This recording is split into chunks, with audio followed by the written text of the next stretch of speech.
Esta es la cuarta presentación que forma parte del material de apoyo para la asignación del diseño del eje intermedio de una caja reductora de dos etapas conformada por engranajes cilíndricos de dientes rectos. Les habla el profesor Óscar González del Departamento de Mecánica de la Universidad Simón Bolívar. En la presentación anterior se llevó a cabo el desarrollo para la determinación de la sección más crítica del eje en función de las cargas aplicadas y de las cargas calculadas como reacciones en los apoyos. Se realizaron los diagramas de momento, flector, momento torsor y fuerzas cortantes, y se determinó dentro de la sección más crítica el punto más crítico. El punto más crítico, atracción. En ese punto más crítico se analizaron los esfuerzos producidos por la flexión resultante, que sería un esfuerzo normal de tracción, en este caso perpendicular al plano de la pantalla, y el esfuerzo cortante, que iría tangencial a la línea de circunferencia del eje, debido a el momento torsor.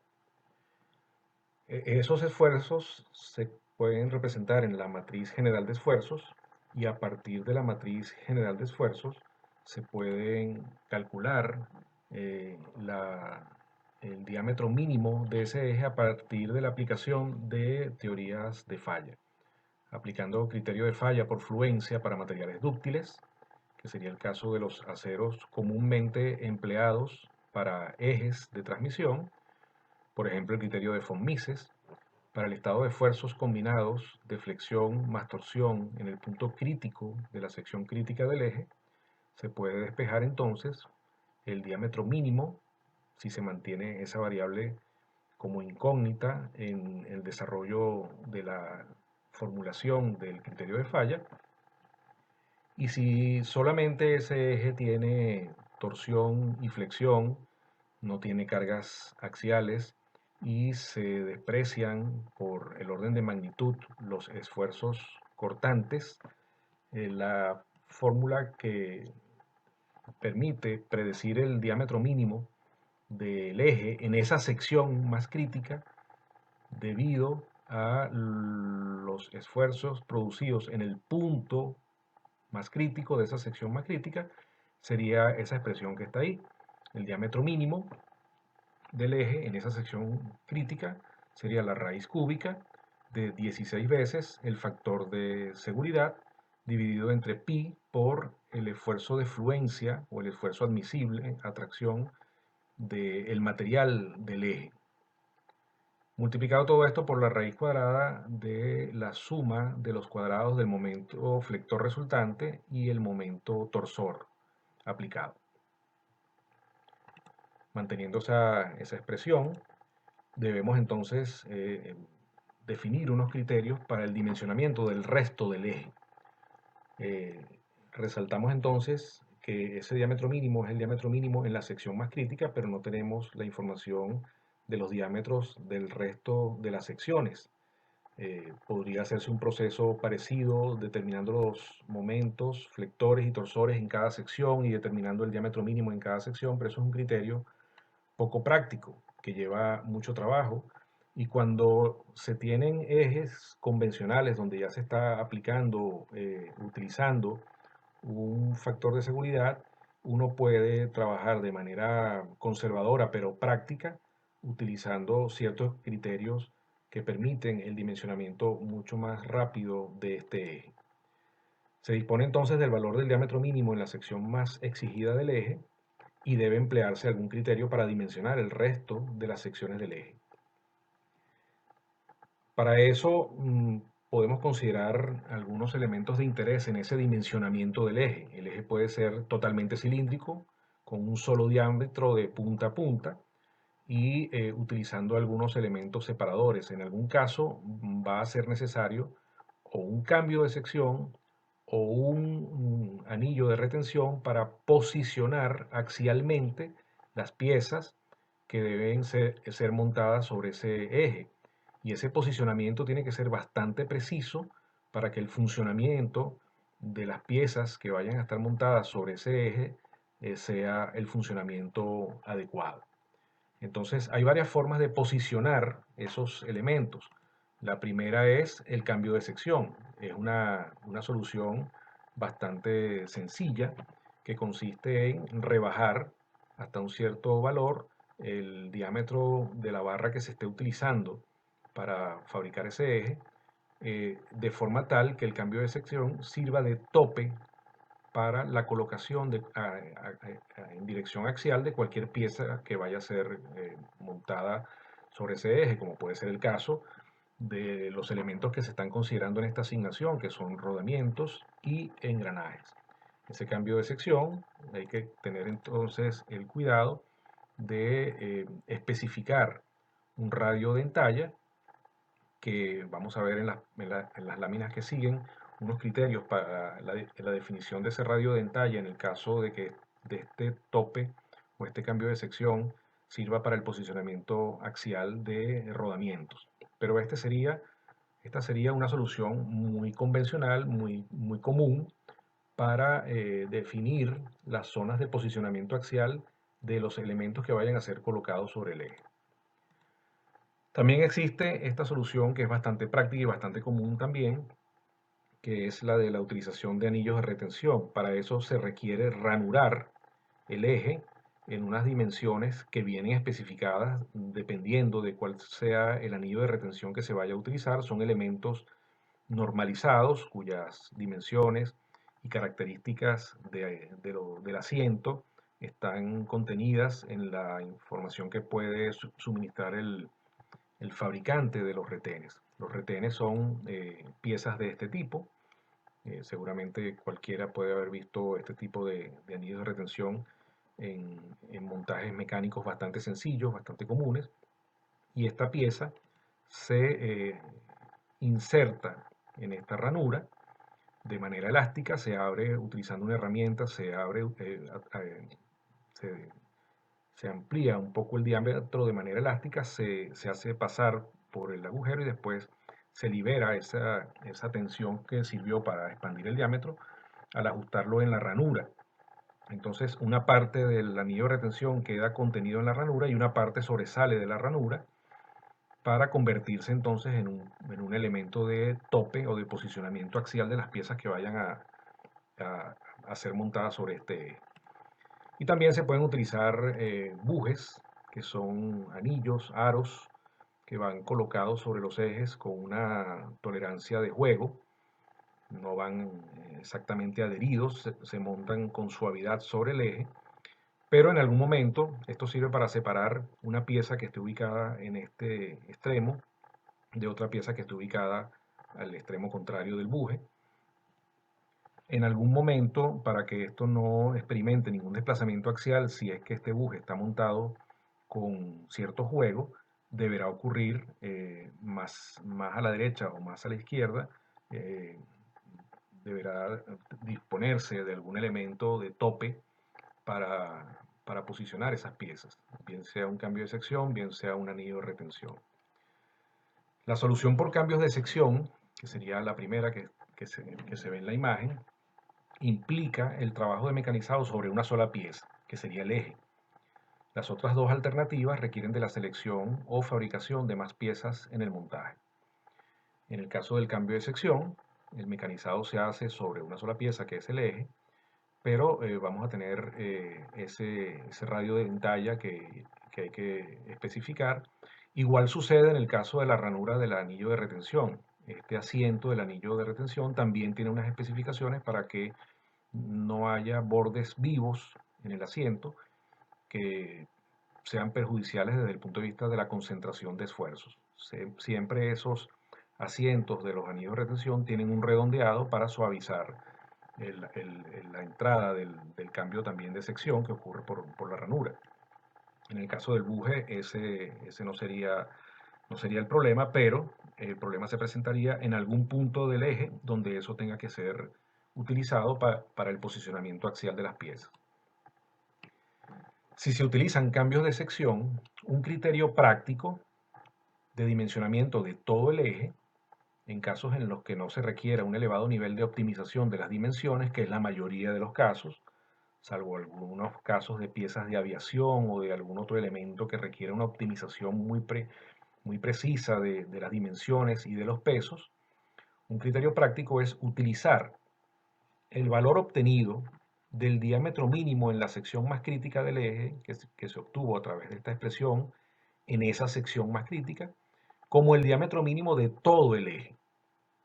Es decir, que implicaría un sobredimensionamiento, pero es un sobredimensionamiento aceptable y es un sobredimensionamiento práctico de todo el eje para evitar o reducir cierto volumen de cálculos y de trabajo de análisis que para la mayoría de los casos no representa mayor requerimiento.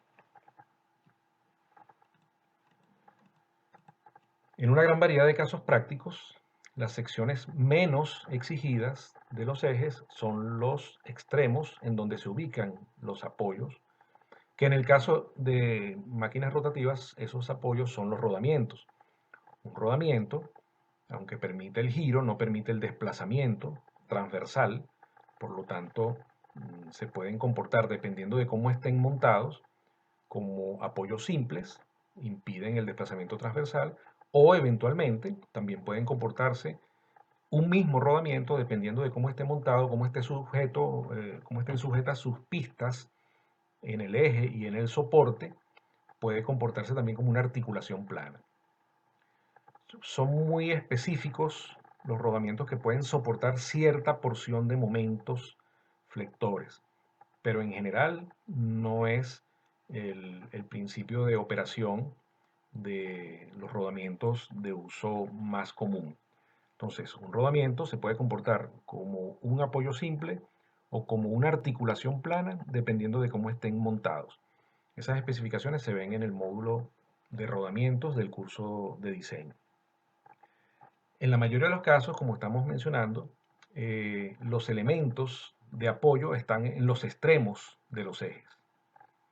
Si se utiliza ese criterio del diámetro mínimo calculado en la sección más crítica como diámetro mínimo de todo el eje, se puede utilizar como referencia el valor de ese diámetro mínimo de todo el eje para dimensionar el diámetro en las secciones de apoyo de los rodamientos. En el caso en que esas secciones de apoyo de los rodamientos estén en los extremos de los ejes. Si están en los extremos de los ejes, no debería haber entre esas secciones de apoyo de los rodamientos en todo el resto del eje ninguna sección de menor diámetro. Si se utiliza entonces el criterio de que el diámetro mínimo calculado en la sección más crítica sería el diámetro mínimo en las secciones de los apoyos, a pesar de que en esas secciones de apoyo no hay los niveles de momento flector, de hecho, de acuerdo con los diagramas de momento flector en los puntos de apoyo, los momentos flectores serían iguales a cero, y tampoco momento torsor, porque los momentos torsores están entrando y saliendo por los engranajes, además de que los rodamientos no transmiten momento torsor. Entonces, aún a pesar de eso, se le asigna un valor del diámetro mínimo de esas secciones de apoyo donde van los rodamientos, como el diámetro mínimo de todo el eje, y se puede utilizar como referencia, no como valor específicamente, porque la fórmula que permite el cálculo del diámetro mínimo, tal como vimos en las láminas anteriores, tiene un número pi metido dentro de una raíz cúbica y una raíz cuadrada eh, de la suma de los cuadrados de los momentos. Eso es muy poco probable que dé un número exacto, pero los diámetros internos de los rodamientos son elementos de fabricación comercial, están estandarizados generalmente en las unidades de milímetros. Entonces, lo que se hace, tal como dice ahí, los rodamientos son elementos de selección comercial cuyos valores de diámetro interno para el montaje en ejes están normalizados en cifras redondeadas en las unidades de milímetros. Uno entra en cualquier catálogo de rodamientos y puede encontrar los valores redondeados en unidades de milímetros del diámetro interno. Aquí aparece la definición, la indicación de cuál es el diámetro interno del rodamiento. Esto es una vista en corte de esos rodamientos. Y en las tablas que acompañan a estas figuras se pueden conseguir los valores normalizados. Esto es simplemente un extracto. Esta tabla continúa hasta dimensiones muy grandes de los diámetros internos de los rodamientos. Este valor de D en milímetros generalmente está en el orden de las unidades de milímetros para rodamientos que no sean de microprecisión o de micromecánica. Entonces, lo que se hace es calcular el diámetro mínimo del eje en la sección más crítica, utilizar eso como referencia para la sección de los extremos, las secciones de los extremos del eje donde van los rodamientos y aproximar por exceso, por encima, al valor inmediato o cualquier valor superior del diámetro interno de los rodamientos. Entonces se debe seleccionar como diámetro del eje en las secciones de apoyo de rodamientos un valor normalizado del diámetro interno del rodamiento que sea superior al valor calculado del diámetro mínimo de todo el eje. Eso es un criterio práctico. No es el único criterio, no necesariamente es el mejor criterio en todos los casos, pero es un criterio práctico que es válido para una gran cantidad de casos de ingeniería de diseño. Esta sería la columna entonces donde aparece el valor del diámetro interno que sirve de referencia para una preselección del tamaño del diámetro que va a condicionar el diámetro mínimo o el diámetro del eje en las secciones donde van los apoyos.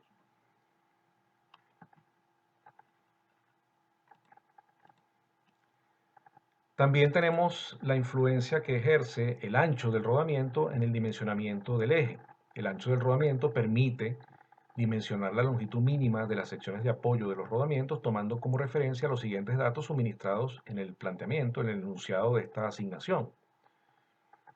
En esta asignación se está poniendo como condición, que es una condición también que puede venir de cada caso en particular, de este tipo, que es una caja reductora de engranajes cilíndricos de dientes rectos. Esto es un dato, distancia entre los puntos de apoyo del eje intermedio y la distancia entre cada punto de apoyo del eje intermedio y el centro del asiento del engranaje contiguo. Sería entonces esta columna la que permite definir el ancho del rodamiento en función también del diámetro. Se lee horizontalmente cada uno de esos valores. Y el valor que aparece indicado en el enunciado del problema de esta asignación es la distancia que va desde el punto medio de ubicación de los rodamientos, que sería el punto donde se modela la aplicación de las reacciones en los apoyos, a el otro extremo o al centro del ancho de los engranajes. Eso es lo que aparece indicado en el enunciado del problema. Evidentemente, conviene aclarar que estos datos no son cotas del dibujo. Esto no representarían unas cotas del diseño del eje. El diseño del eje tendría que considerar las cotas entre las aristas que definen la fabricación del eje. Esta cota que se está indicando como dato no es una cota de fabricación del eje, es una cota de posicionamiento de los rodamientos entre sí y de los puntos medios de los rodamientos entre sí, pero no son cotas del dibujo del eje. Entonces, sin embargo, a partir de ese valor se puede desplazar la mitad de ese ancho hacia la izquierda y la mitad de ese ancho hacia la derecha para tener la idea del ancho, o mejor dicho, de la longitud que debe tener la sección de apoyo de los rodamientos, como mínimo, ¿no? Siempre puede ser un poco más, como aparece en este dibujo, pero como mínimo la sección de apoyo de los rodamientos debe tener una longitud que sea igual o superior al ancho del rodamiento. Ya estamos viendo entonces que la selección del rodamiento condiciona el dimensionamiento de algunos detalles del eje. Eso es importantísimo saberlo porque no podemos tener definido totalmente el eje si no hacemos la preselección de los rodamientos. El rodamiento después debe ser verificado con unos cálculos de duración de ese rodamiento y deben ser especificados ciertos detalles constructivos de los rodamientos en cuanto a materiales, sellado, etcétera, dependiendo ya de la aplicación en específico. Sin embargo, el ancho y el diámetro no son los únicos elementos que se toman en cuenta como eh, datos del rodamiento que influyen sobre el eje, sino que también aparecen estos otros datos. Una vez preseleccionado el rodamiento por su diámetro interno de minúscula, se pueden obtener en el catálogo de los rodamientos, los valores del radio máximo de la entalla del eje en el cambio de sección, que sería R sub A máximo, y los valores mínimo y máximo del diámetro de la sección contigua. Es decir, aquí esta sería una imagen obtenida del catálogo de los rodamientos, donde aparece el rodamiento ya montado en el eje y también montado en el soporte. Y para cada tipo de rodamiento, entrando en este catálogo de la gran cantidad de tipos de rodamiento que existen, en todos ellos aparecen los datos del radio de la entalla mínimo que debe tener el eje para que el posicionamiento del rodamiento sea cara con cara. Entonces, ese radio de la entalla del eje debe ser menor que el radio del borde del rodamiento para que el contacto del rodamiento con la entalla sea en las caras laterales y no en la curvatura del radio de la entalla. Y también aparece como dato obtenido a partir del catálogo cuál debe ser el diámetro mínimo que debe tener la sección que está al lado de la sección que soporta al rodamiento en el caso del eje. Diámetro mínimo y también un valor de ese diámetro máximo, porque esa sección del eje que está al lado del rodamiento no puede tener contacto con otros componentes del rodamiento. Entonces, este sería un montaje inadecuado. Aquí aparece el rodamiento, pero fíjense que en este caso el radio de la entalla del eje se está exagerando para fines ilustrativos, es bastante más grande que el radio del borde del rodamiento. Entonces, en esta situación, el rodamiento estaría haciendo como una especie de contacto progresivo con una zona curva y eso puede dañar el rodamiento porque lo somete a una condición de montaje inadecuado, donde no termina de hacer un tope axial con la cara lateral de la entalla. Entonces, la condición que se establece como conveniente es que el radio de la entalla del eje debe ser menor, no mayor, sino menor que el radio del borde del rodamiento. Entonces, eso sería lo que aparece en esta otra figura. Este radio de la entalla es bastante menor, aquí aparece también exagerado para fines ilustrativos, que el radio del borde del rodamiento. Esta es la condición deseable para que exista un buen posicionamiento axial del rodamiento en relación con la entalla del eje. Del mismo modo, ocurre con las tolerancias dimensionales de las secciones del eje sobre las cuales se montarán los rodamientos, que también se pueden seleccionar en catálogo. Es decir, el catálogo de los rodamientos le ofrece al diseñador la información sobre las tolerancias que debe tener su eje, el del diseñador, para que el rodamiento se adhiera adecuadamente al eje. Esto es una tabla extraída también del catálogo de esta empresa, SKF, que es una de las empresas más importantes de fabricación de rodamientos a nivel mundial y más antiguas también, donde se especifican en esta columna, pueden ver los valores de las tolerancias recomendadas dependiendo de ciertas características. Una de esas características es el diámetro del eje. En este caso hay una tabla 1 para ejes de acero macizo y asientos radiales de rodamientos rígidos de bolas o rodamientos de bolas. Entonces, en esta columna aparece la indicación de la tolerancia dependiendo de esta condición, que es la relación que tiene la carga aplicada sobre la pista interna del rodamiento. Es decir, si hay una carga que sea giratoria sobre el aro interior del rodamiento, acuérdense que el rodamiento tiene una pista interna, sería ese el aro interior, y una pista externa que está en contacto con el soporte, que sería el aro exterior. Entonces, si la carga es giratoria sobre el aro interior, entonces vamos a tener que utilizar esta tabla. Si la carga es fija sobre el aro interior, se utiliza la tabla que está en la lámina siguiente. Fíjense que también en esta misma tabla ofrecen unos valores de rugosidad para la superficie, para el asiento, de la zona, de la sección del eje donde va a ir montado el rodamiento. Esto es importantísimo porque condiciona también el acabado superficial que debe tener esa sección del eje donde va a ir montado el rodamiento. Entonces, carga giratoria sobre el aro interior sería este el caso donde el eje interior, el eje está girando, está solidario a la pista interna del rodamiento, mientras que la carga siempre está en una dirección, que este es el caso de la tarea, de esta asignación, donde la carga siempre está orientada en una misma dirección, que es la carga que produce el contacto de los rodamientos, de los engranajes, mientras que el eje está girando. Entonces, como los engranajes siempre están en las mismas posiciones, están girando, pero mantienen sus mismas posiciones de, de sus ejes, entonces no ocurre un desplazamiento, pero sin embargo las cargas que se están generando siempre están orientadas en la misma dirección, que es la dirección de la recta de presión, en el caso del contacto de los dientes de los engranajes. También sería giratorio sobre el aro interior el caso donde el aro interior esté fijo, no esté girando, pero la que esté girando sea el aro exterior y la carga con ese aro exterior también.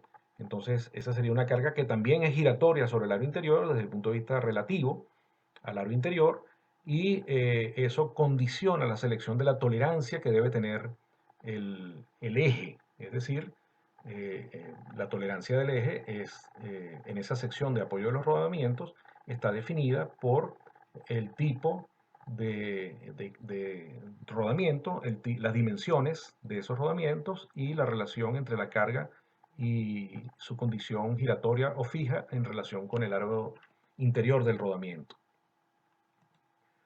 Aquí tenemos el caso de la carga fija sobre el aro interior, que sería este caso donde la carga está girando, pero también está girando el aro interior, o la carga está fija, pero está rotando el aro exterior. Entonces, en este caso, y el aro interior está fijo. Este es el caso típico de, por ejemplo, una rueda de un vehículo de tracción trasera, la rueda delantera de un vehículo de tracción trasera, donde supónganse ustedes que esta es la rueda que está sujeta a la pista externa del rodamiento, pero el contacto con el piso siempre genera una carga en la misma dirección. Entonces, el eje no está girando, lo que está girando es la rueda, la carga siempre está en una misma dirección, entonces es una carga fija sobre el aro interior. Dependiendo entonces del caso, se selecciona el tipo de tolerancia y aparece también especificada una rugosidad. Con esto concluye esta presentación para definir los parámetros de selección de los rodamientos que influyen en el dimensionamiento del eje. Eh, son detalles de importancia a tomar en cuenta para tratar de definir, de precisar todas las dimensiones del eje que deben ser especificadas a nivel de los planos.